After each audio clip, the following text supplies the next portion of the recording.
있고요. 오늘 강의는요, 피카소의 작품이 인문학의 말을 걸다라는 시작을 해보도록 하겠습니다. 소개는 간단히 넘어갔고요. 처음으로 피카소입니다. 굉장히 강하죠. 피카소는요, 저희가 저번 시간에 본 건 고어와는 정반대되는 삶을 살아가는 작가라고 생각을 하시면 됩니다. 피카소는요, 92살까지 살았어요. 되게 오래 살았죠. 고어는 30대에 삶을 마쳤기 때문에 고어 입장에서 생각했을 땐 고어의 3배가 넘는 연도를 살게 되고요. 또 고어는 평생 인정한 제대로 받지 못하고 삶을 마감했지만 피카소는 젊은 나이 한 30대 후반부터 인정을 받기 시작을 해서요. 그가 죽을 때 재산을 환산했을 때 가격이 얼마였을까요? 2천억이 넘었다고 합니다. 네, 그림, 조각, 도자기 5만여 점이 넘는 작품을 남기게 되고요. 예전에는 자신의 그림이 비싸지는 것을 알았기 때문에 그림을 팔지 않고 본인이 가지고 있는 그러한 기업가적인 용도를 보였던 작가가 바로 피카소입니다. 피카소는 또 왜 이렇게 유명할까요? 피카소는 살아생전에 회고전을 한 너무 안 되는 작가 중에 하나예요. 회고전은 대부분 한 작가가 죽으면은 하게 되는 게 회고전인데 피카소는 살아생전에 뉴욕 현대미술관, 모마라고 불리는 곳에서 회고전을 하게 됩니다. 그렇다면 피카소 왜 이렇게 유명할까요? 오늘 한번 그거에 대해서 이야기를 나눠보려고 하는데요. 피카소의 대표적인 작품 아비뇽의 처녀들입니다. 만약에 제가 피카소라는 그림은 이름을 가리고요. 이 그림 우리 경매에 나왔으면 사시겠습니다. 네. 저라면 안 살 것 같아요. 이 그림이 실제로 보시면 3m가 넘습니다. 그러니까 약간 이쪽 벽을 다 가린다고 생각을 하시면 될 것 같은데 이런 그림이 저희 집에 걸려있으면 저는 밤에 깜짝깜짝 놀랄 것 같아요. 특히 여기 얼굴 보시면 무섭죠? 네, 무섭고 몸도 꼭 로버트 갑옷 입은 것 같이 각져있고 우리가 일반적으로 생각하는 아름다움이랑 찾아볼 수 없는 그림인데 왜 이 피카소의 작품이 이렇게 유명하고 피카소가 정말 세기에 한 명 나올까 말까 하나라고 이야기를 하는지 오늘 이야기를 나눠보겠습니다. 피카소는요, 이런 그림이 있다고 다들 아시는데 그의 긴 인생만큼이나 화풍의 변화도 변화무쌍합니다. 이렇게 파란 색깔로 그림을 그리는 시기도 있었고요. 시간이 지나서 빨간 색깔을 많이 이용하는 시기도 있었습니다. 그리고 또 시간이 지나서 우리가 잘 아는 아비뇽의 처녀들을 그리던 시절도 있었고요. 아비뇽의 처녀들은 한 발자국 더 나가서 더 조각화되고 나머지 그림을 그리던 시기도 있었습니다. 그러다 갑자기요, 우리가 일반적으로 생각하는 아름다운 그림이란 그런 이상형에 맞는 그림을 그리기도 시작을 하다가요. 또 알 수 없는 뭔가 아이들이 색종이를 올려붙인 듯한 그런 그림도 있고요. 네. 또 다시 아비뇽의 처녀들처럼 조각조각한 그림을 그리기도 하다가 마지막에는 여러분이 다들 잘 아시는 게르니카라는 작품을 그리기도 합니다. 네. 굉장히 화풍이 많이 변했는데 왜 변했을까요? 고흐 같은 경우에는요, 크게 세 시기로 나눠서 두 번의 변화가 있었는데 피카소는요, 시기를 나누기가 굉장히 어려워요, 사실. 그래서 책마다 시기를 나누는 것도 다르고 시기 나누는 기간도 다른 게 사실입니다. 그렇다면 왜 이러한 변화를 가했었을까요? 사람들이 뭔가 심리적인 충격을 얻게 되면 변화가 일어나잖아요. 그런 것처럼 피카소의 이런 화풍에 큰 영향을 미친 건 바로 인간 관계였습니다. 피카소가 만나는 사람들에서 받는 영향이 바로 피카소 화풍에 그대로 비슷하게 전해졌는데요. 오늘은 그 중에서 피카소의 7 연인들에 대해서 나눠보겠습니다. 원래 제일 재밌는 게 사랑행위, 남이 집 사랑행위 이것도 들린 얘기잖아요. 그래서 오늘은요, 사실 7 여자보다는요 더 많았어요. 하지만 이제 가장 중요한 7 여자만 추려서 이 여자들이 어떻게 피카소의 화풍에 영향을 주었는지 한번 이 여자들과 피카소의 관계를 통해서 미술사를 풀어나가도록 하겠습니다. 네, 왼쪽에서 오른쪽으로 가는 순서를 보시면요, 1번부터 7번까지 있습니다. 네, 1번 여성부터 7번 여성까지 있고요. 이 밑에 여기는 이제 피카소와 이 여자들 사이에서 나온 아이들인데요. 첫 번째는 첼랑다 올리비에라는 여성이 있었고요. 두 번째 연예인은요, 에바 우선이라는 여성이 있었습니다. 세 번째, 올마라는 여인 아래서는요, 펌플로어라는 첫 번째 아들을 낳게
난잡한 여성 관계 막 이런 식으로 자극적인 기사를 가지고 신문이나 미술사 강의를 책에서도 많이 볼 수 있는데요. 사실 그 이야기를 안에 들어가 보면요, 그들 나름의 정말 사랑이었고 정말 순수한 사랑이었으면 우리가 알아볼 수 있는데 그런 걸 알아보겠습니다.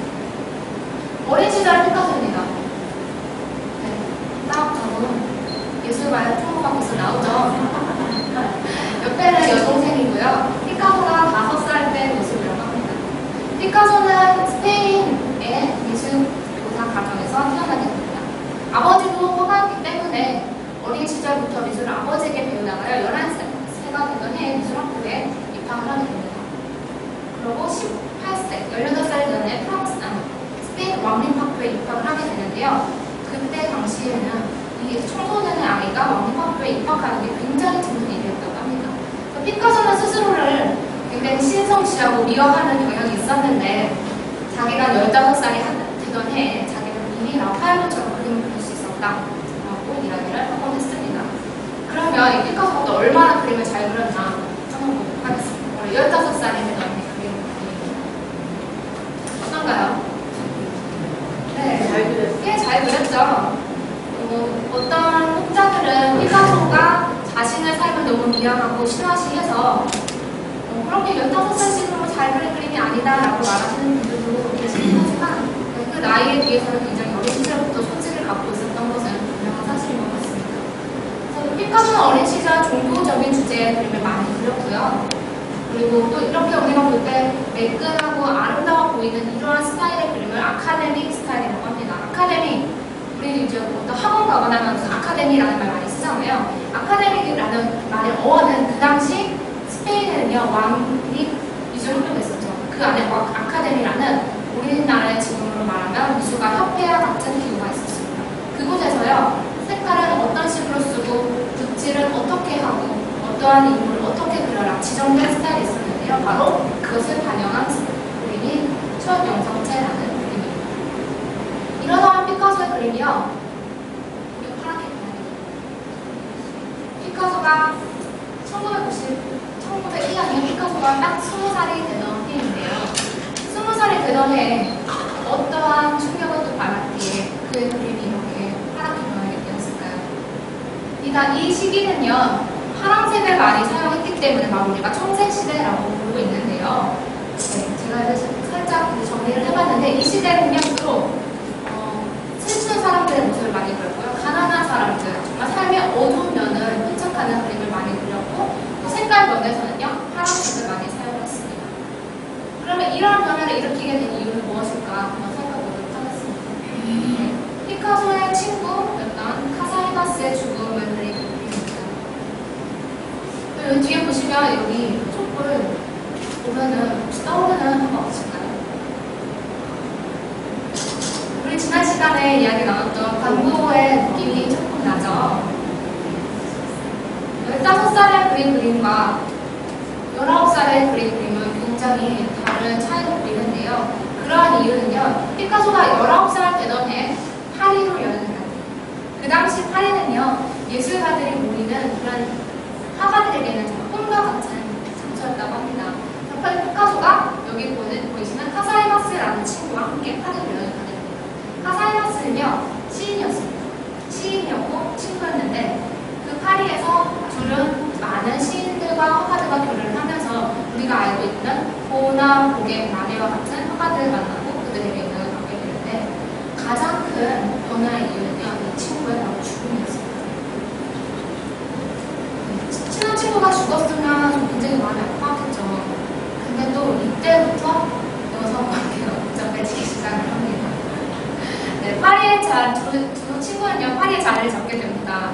파리의 자리를 잡고 피카소는 그림을 그리고 카사이바스는 시를 쓰게 되는데요. 어느 날 카사이바스가 게르만이라는 모델을 초대해서 그림을 그려보지 않겠냐라고. 근데 그림을 그리는데요, 게르만이 자꾸 피카소에게 뭔가 알 수 없는 그런 웃음을 날리고 유혹을 하더랍니다.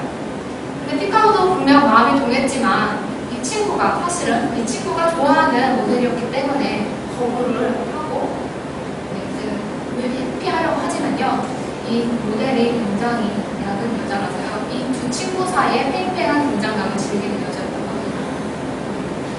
피카소와 그 게르만이라는 모델이 함께 한 침대에 있는 것을 이 친구 카사이마스에 의해서 발각이 되게 되고요.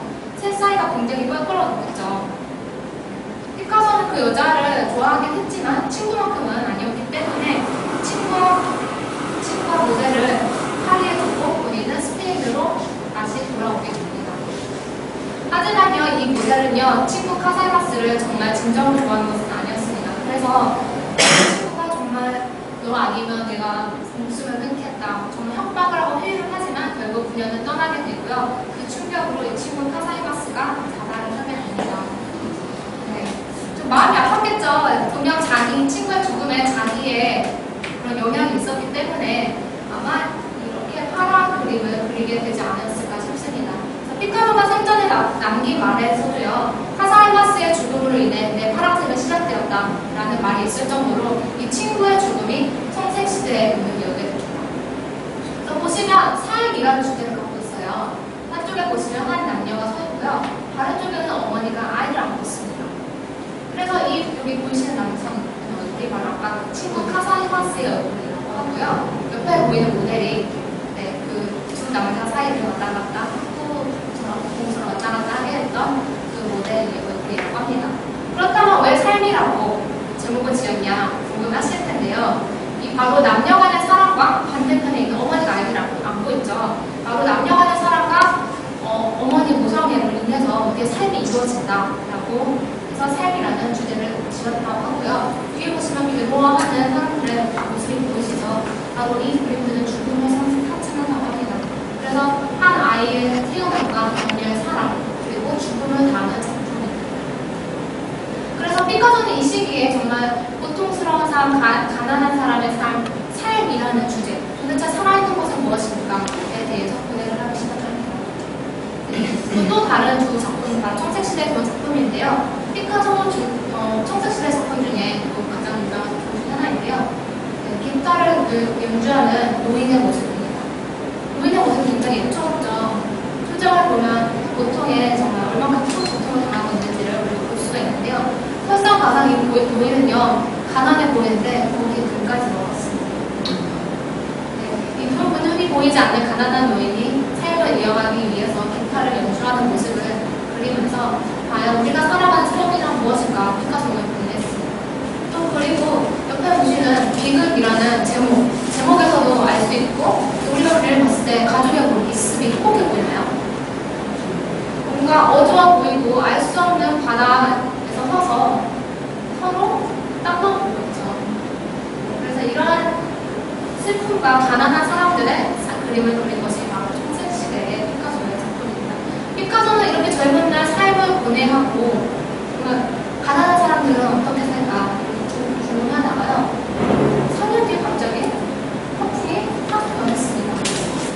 파란색이 온데간데 없어졌습니다. 그리고 붉은색을 주로 쓰게 되게 되고요. 그래서 우리는 이 시대를 장밋빛 시대라고 부르게 됩니다. 이 장밋빛 시대는요, 청색 시대가 친구의 죽음으로 인해서 시작이 됐다면요, 이 장밋빛 시대는요, 사랑했던 여인을 위해서 시작이 됩니다.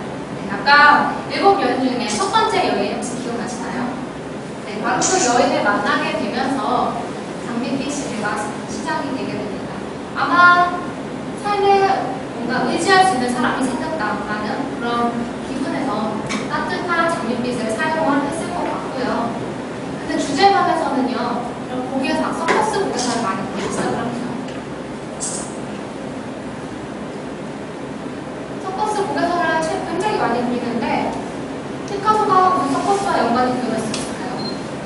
사실 그런 것은 아니었고요. 당시 프랑스 파리에서 우리 저번 시간에 물랑루즈 이런 얘기 나눴었잖아요. 그런 것처럼 서커스가 굉장히 유행을 하게 됩니다. 그리고 또 피카소가 친하게 지내던 시인 중에 한 명이 바로 서커스 광대들을 이용한 시를 많이 지어서 아마 그와 함께 지내고 교류를 하면서 이런 주제를 피카소도 자연스럽게 그리지 않았을까라고 생각이 들고요. 근데 얼굴을 잘 보시면요, 사람들이 뭔가 대화를 할 때는 서로 눈을 쳐다보잖아요. 근데 다들 쳐다보고 있나요? 다들 뭔가 딴 곳을 쳐다보고 있죠. 또 한번 표정을 한번 봤어요. 표정을 보면 사실 여기 여자도 살짝 발감하긴 하는데 다들 뭔가 우울하고 고독함이 묻어나는 사실이 여기도 보시면 다들 딴 곳을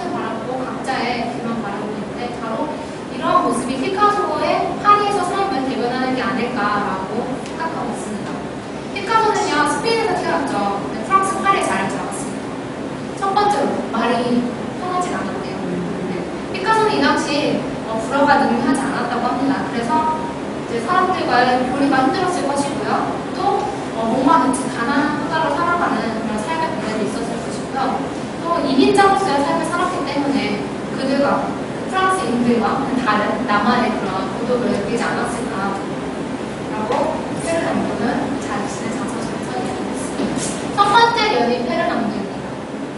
동갑내기 두 친구는요, 프랑스파리 목마른 연도였습니다. 오늘같이 이렇게 비가 줄줄 오는 날이라고 합니다. 소나기가 퍼붓는 날이요. 피카소는요, 길에 이른 고양이를 주워서 자신의 세탁선이라고 불리던 자기가 살던 곳으로 달려가고 있는 중에 길을 피하고 있는 페르낭도를 만나게 됩니다. 근데 피카소가요, 이 여인의 생존에 반했었던 것 같아요. 그래서 그 길 잃은 고양이를 건네주면서 페르낭도에게 말을 걸고 그 계기로 인해서 둘을 친해지고 페르낭도는 피카소가 살던 세탁선이라고 불리던 낡은 모습으로 이사를 들어오게 됩니다. 둘은 꽤 오랜 시간 동안 약 한 6년이나 7년간을 함께 보내게 되고요. 또 이 기간이 피카소에게는 아까 보여드렸던 아비뇽의 천연들을 비롯해서 큰 대작들을 만들어내게 되는 기간이기도 합니다. 물론 이렇게 함께 사진을 찍기도 있고요. 아까 말씀드렸던 세탁선이라는 곳이 세탁선 하면 무슨 배 같잖아요.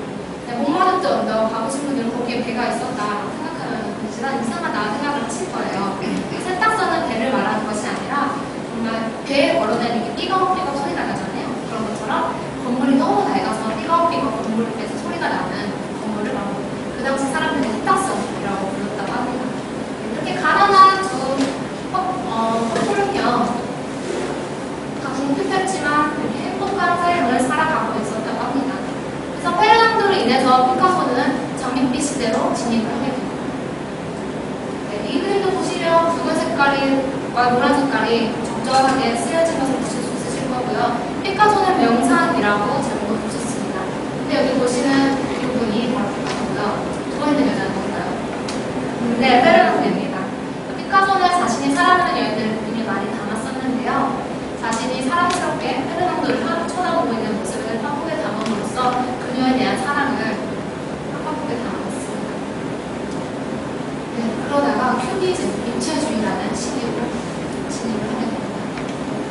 피카소 하면 입체주의라고 말을 하는데, 그렇다면 이 입체주의는 무엇일까? 한번 먼저 이야기를 나눠보고서는 아비뇽의 처녀들에 대해서 얘기를 나눠볼까 합니다.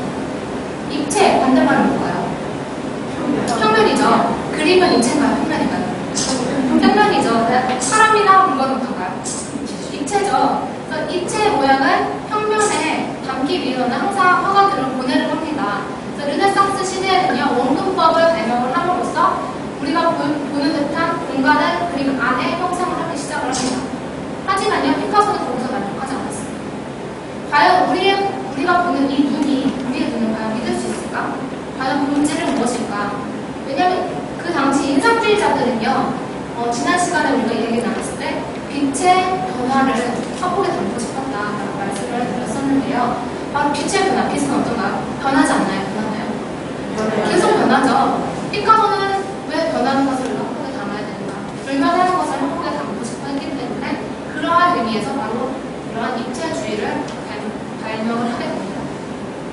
입체주의는요, 우리가 사람을 보면 보세요. 앞모습 있죠? 옆모습 다르죠? 옆모습도 이렇게 다르고 뒷모습도 이렇게 다르죠? 이 세 모습은요, 바로 2차원 평면에 모두 다 담는 것을 바로 입체주의다라고 생각을 하시면 될 것 같아요. 그래서요, 이 여자 얼굴은 앞모습 같나요? 옆모습 같나요? 옆모습 같죠? 이 여자 어떤가요? 앞모습 같죠? 근데요, 이렇게 가리면요, 옆모습도 있어요.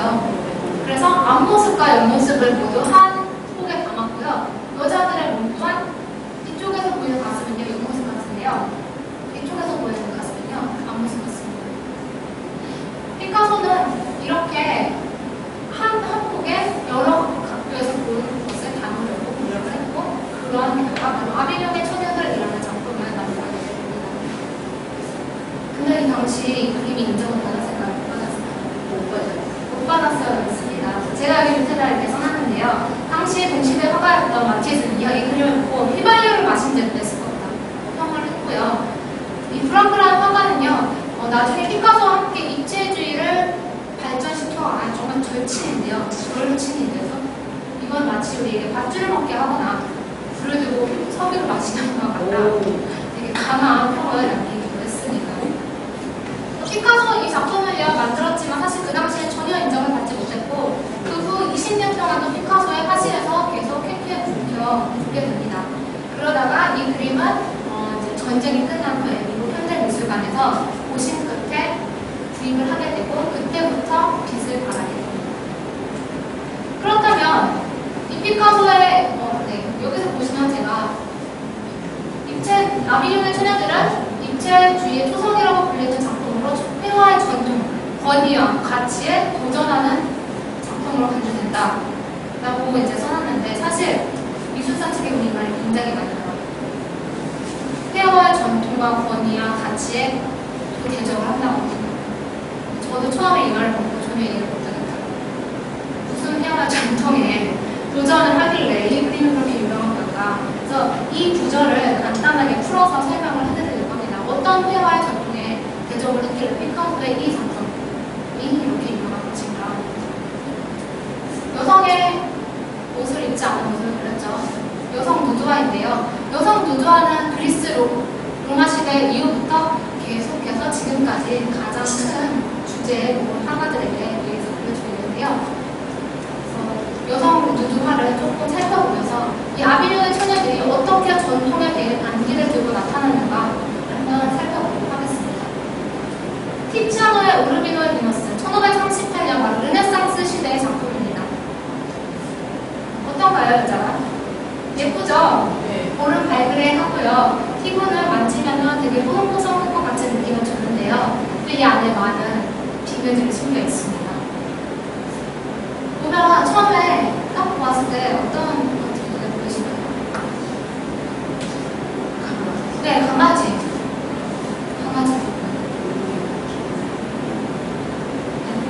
여기 꽃 보이시나요? 꽃도 보이시죠? 뒤에 사람들이 모습을 꺼내놨어요. 이게 일반적으로 봤을 때는 정말 개를 놓고 강아지를 놓고 꽃에 손을 들고 뒤에 사람들이 꽃잔에서 뭔가를 꺼내는 모습을 그렸을 것이다 라고 생각을 하는데요. 이 당시 그림들은요, 도상이라고 해서요, 이러한 하나의 물건들이 뭔가 하나의 뜻을 갖고 있습니다. 우리 무궁화 하면은 무슨 뜻을, 무엇을 뜻하죠? 애국을 뜻하죠.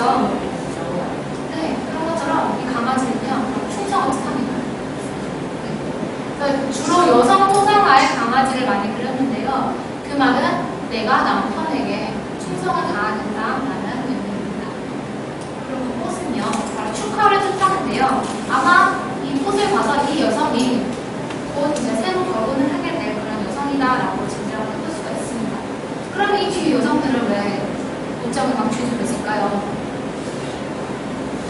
네, 바로 이 뒤에 화면에 있는 여성들은요, 바로 이 앞에 있는 여성의 신분을 대변하는 사람들입니다.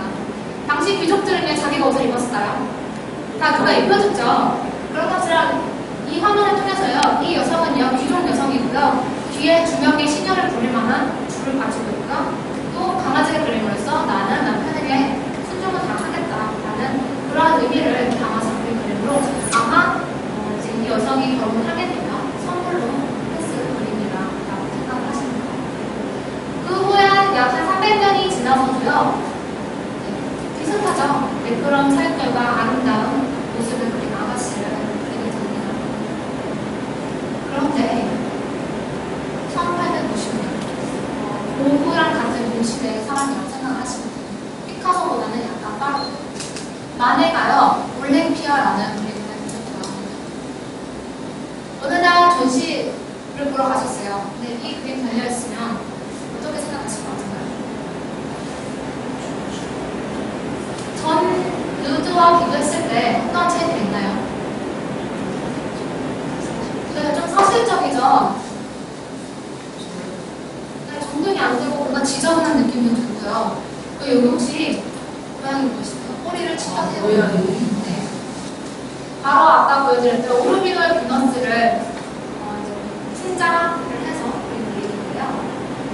이 그림은요, 당시 굉장한 큰 센세이션을 불러오게 됩니다. 어떻게 이런 그림을 그리냐? 이 만의 그림은 그 당시에는요, 전통에 대한 반기를 들었다라고 여기가 제기됩니다. 또 왜 그런가 한번 같이 살펴보도록 하겠습니다. 아까 정돈이 안 되는 느낌이 든다고 하셨죠?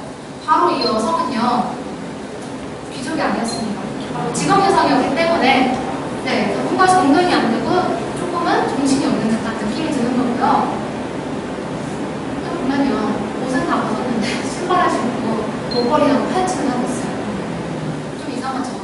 당시에 옷은 벗었는데 목걸이나 팔찌, 액세서리를 하는 여성분은 딱 두 여성이 있어요. 첫 번째는 우리가 생각했던 물랑물주에서 공연을 하는 그런 여성들이 있었고, 두 번째는 바로 직업 여성들, 청년들이 있었다고 합니다. 그래서 이러한 것으로 인해서 이 여성이 기존 여성이 아니라 그 당시 청녀였다고 이제 알려져 있고요. 그리고 이 얼굴이 굉장히 사실적이죠. 사실적인 이유는요, 실제 모델을 사람을 부르기 때문입니다. 당시 파리 창조촌에서 제일 잘 나갔던 청년, 올림피아였다고 합니다. 분명은 아니고요. 그래서 귀족 남자들은요, 이 그림을 보러 갔을 때요, 어디서 본 여자인데? 라고 이렇게 알아볼 수 있었던 여자라고 합니다. 그리고 지금 이 그림에서는 자세히 보시는 않을 텐데, 실제로 보면요, 우르비노의 비너스는 정말 따뜻하고 부드러울 것 같은 색결이라면요, 색깔이요, 조금은 차갑고요, 만지고 싶지 않은 느낌이 드는 그러한 색깔로 표현이 되었고요. 여기 고양이 말씀드렸죠. 강아지와는 반대되는 동물인데, 고양이가 따로 상징하는 것은 있지 않은데요. 사람들이 해석하기로 이 고양이의 찢겨진 꼬리가 바로 남성의 헌기를 상징해서 아마 이 그림이 청년의 그림이 아닐까라고 추정을 하고 있습니다. 그리고 여기 보면 흑인 여성이 꽃을 갖다 주고 있는데요. 꽃은요, 청년들이 손님을 맡기 전에 그 남자 손님들이 항상 선물을 갖다 주던 것이어서, 꽃을 갖다 주고 뭔가 준비를 하고 있죠. 그래서 뭔가 이제 뒤에 사건이 시작될 것이다 라고 암시를 하고 있다고 합니다. 그리고 무엇보다 이 그림이 가장 큰 센세이션을 일으켰던 이유는요, 이 여성의 표정입니다. 고개를 치켜들고요, 눈을 내리깔고 위에서 쳐다보고 있는 느낌이 들죠. 우르비노의 비너스 같은 경우는 고개를 살짝 돌려서요, 뭔가 수줍은 듯이 쳐다봤다면요, 굉장히 부정적이죠. 그래 왔어? 들어와. 아니? 이런 듯한, 네, 침대가 조금 더 눕혀져 있어서요, 바로 관객들을 뭔가 내려보는 그런 느낌을 주고, 특히 남성 관객이었으면요, 봤던 여자가 있죠. 올림피아가 거기서 봤던 여자가 있고요, 꽃 갖다 주는 거 다 알고 있었겠죠. 그 당시에는요.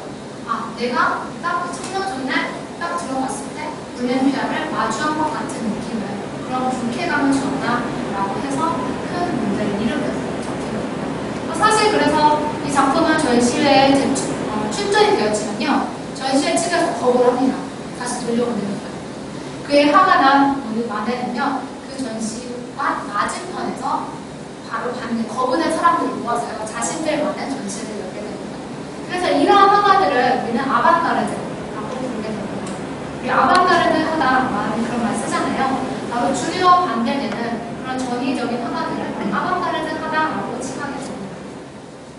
네. 여기서도 굉장히 당시에 대한 전통에 반기를 든다라고 말했는데, 피카소의 그림은 여기서 한 발을 더 나가요.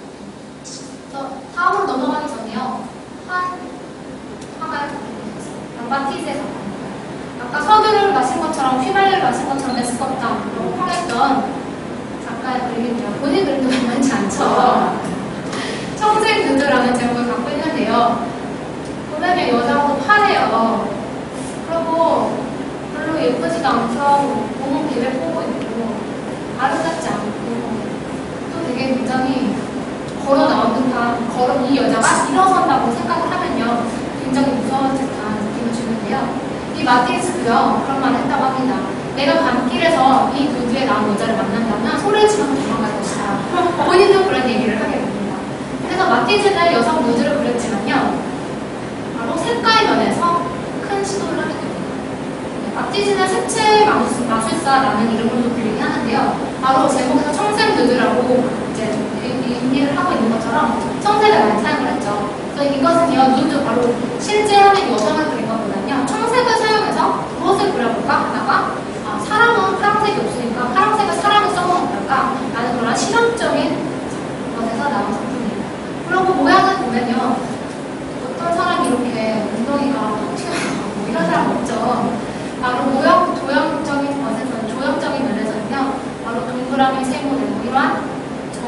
삼각형 이런 모양들을 많이 사용하려고 노력을 했다고 합니다. 그래서 이 마티스도 전통의 단기를 제작을 한다는 거죠. 만에서 한 번 더 나아가서 그러다가요 아비뇽의 천연들이요 정점을 찍게 됩니다.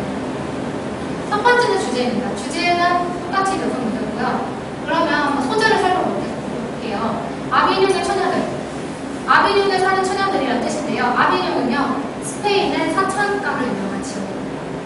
그래서 아비뇽의 처녀들이라는 제목을 들었을 때 그 당시 사람들은요 아 사창가의 여성들을 그리고 있는구나 생각을 떠올렸다고 합니다.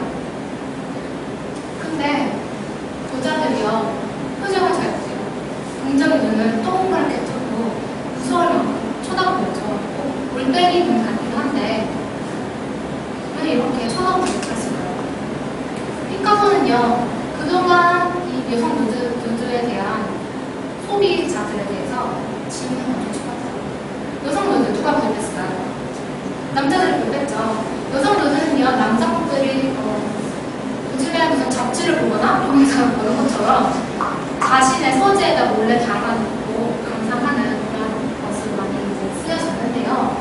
다들 아름다운 누드, 정말 소중한 여정을 그렸던 오르비노 버스 같은 작품이 있었지만 이러한 그림을 그림으로써 나는 네가 보고 있는 것을 인지하고 있다 라고 하는 메시지를 남깁니다. 그 당시에 그림은요 보는 사람의 눈빛을 피하는 게 일반적이었는데요. 똑바로 쳐다보고 있죠. 보는 사람을 똑바로 쳐다보고 있어서 보는 사람에게 굉장히 불쾌감을 주었다고 하고요. 또 크기가 3m라는 점을 섰는데 나보다 큰 여자가 쳐다보고 있어요. 기분 좋을 리가 없겠죠.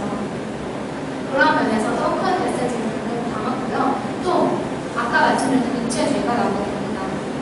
현실에서는 보지 못할 법한 몸을 가진 여성들이 그림을 그려지는데요. 그들의 몸은 아까 마티즈랑 비슷하게요. 동그라미 세모내고 이러한 모양으로 그려지는 겁니다. 그렇다면 이런 얼굴들은요 도대체 어디서 나온 건가요? 피카소는요 아프리카 조각에 굉장히 관심이 많았습니다.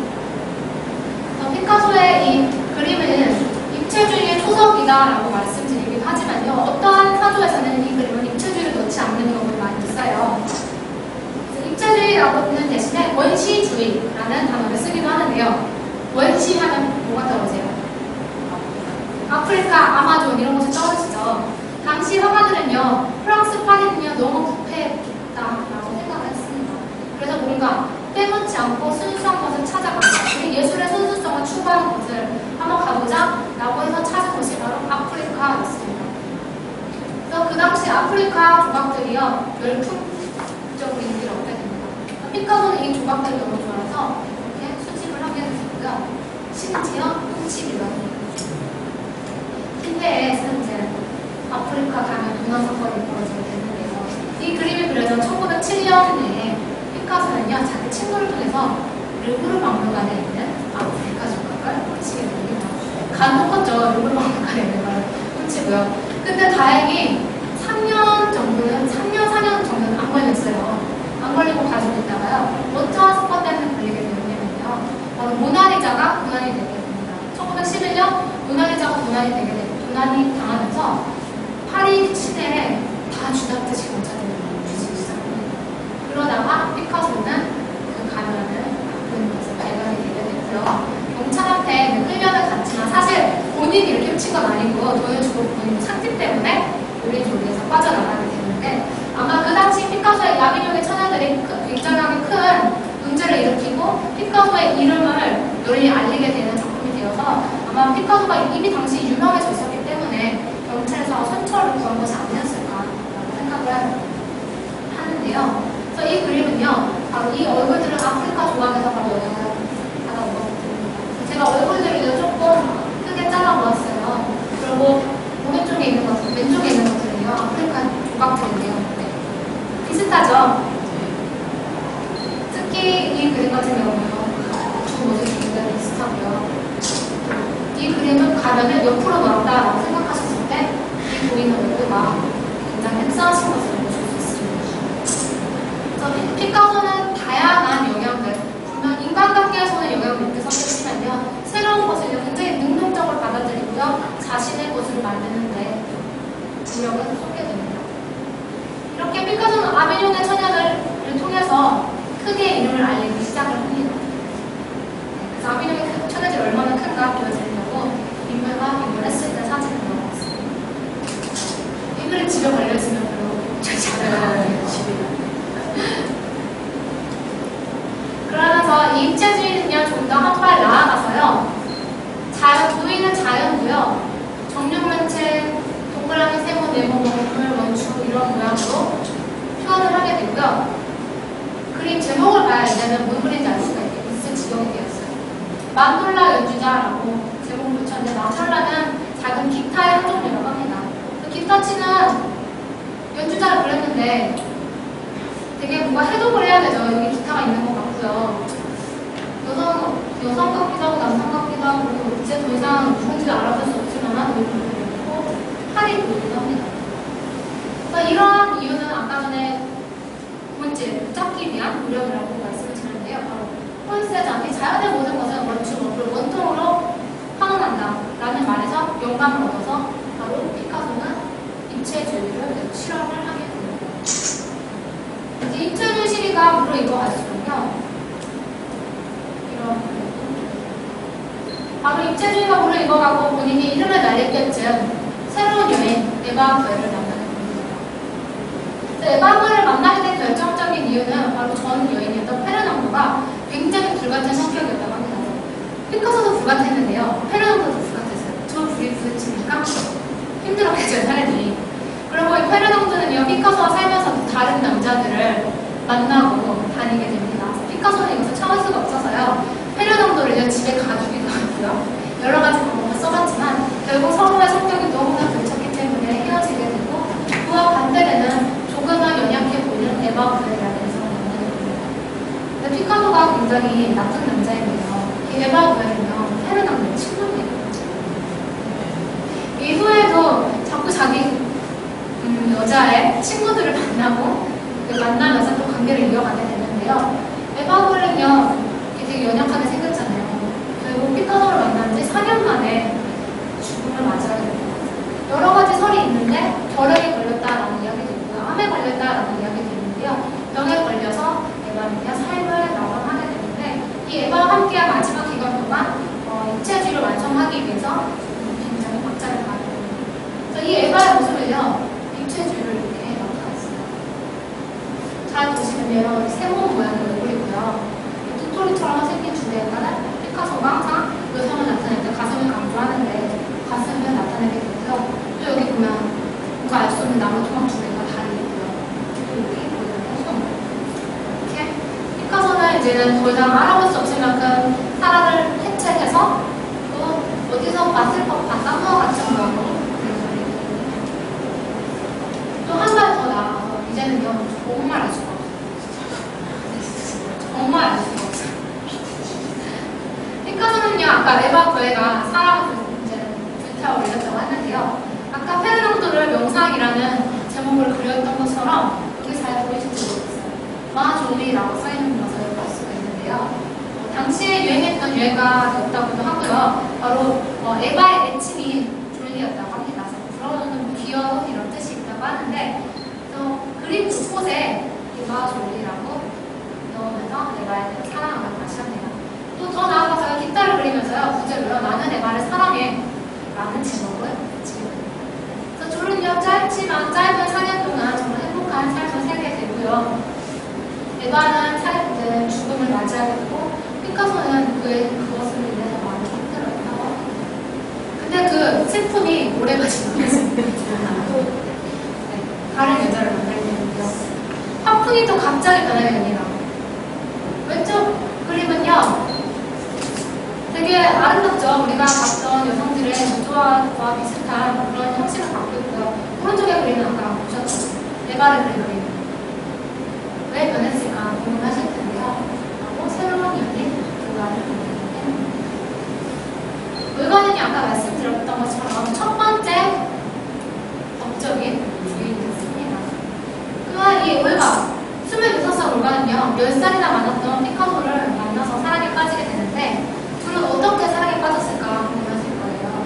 그래서 당시 피카소는요, 이제 이름을 알리기 시작을 합니다. 이름을 알리기 시작하면서요, 이탈리아에서 초대를 받아서요,